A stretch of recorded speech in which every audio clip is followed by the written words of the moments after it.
വലിയ മനുഷ്യന്മാരെ കൈ മുത്തിയാൽ പോരാ, എന്ത് മുത്തണം? കാല് മുത്തണം. അതതിന്റെ പൂർത്തീകരണം.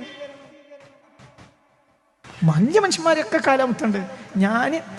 എനിക്ക് സയ്യിദ് ഹൈദർ അലി ശിഹാബ് ഞങ്ങളെ മഹത്വം ബോധ്യപ്പെട്ടതിന് ശേഷം മരണം വരെയും കാലല്ലാതെ ചുംബിച്ചിട്ടില്ല, കൈ ചുംബിച്ചിട്ടില്ല. കാലുമ്പിക്കും. പോയിട്ട് പാണക്കാട്ട് മുറിയിലിരിക്കും. അപ്പോൾ എന്നോട് വർത്തമാനം പറഞ്ഞോണ്ട് ഇരിക്കും. വർത്തമാനങ്ങൾ പറഞ്ഞ് ഞാൻ കാല് പിടിക്കും. ആ 2 കാല് പിടിക്കും. അങ്ങനെ ഇരിക്കും.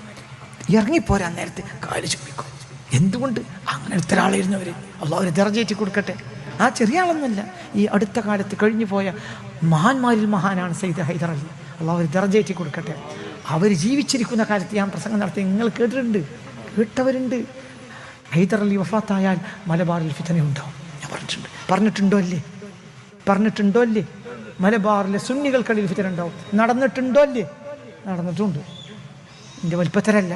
എനിക്ക് ആ മനുഷ്യനെ കുറച്ചെങ്കിലും മനസ്സിലായി. ഞാനവരെ കാലുമ്പിക്കുള്ളൂ, കൈമ്പിക്കല്ല. കാലും അങ്ങനെ പിടിക്കും. എന്നോട് അവസാനം കാലുമ്പിച്ചു വരൂ. അങ്ങനത്തെ വലിയ ആളാണ്. മശായിഖന്മാരെ കൈ ചുംബിച്ചാൽ പോലെ എന്ത് ചുംബിക്കണം? കാലുമ്പിക്കണം. അത് സുജൂദല്ല, അത് അവരോടുള്ള ഇഷ്ടം.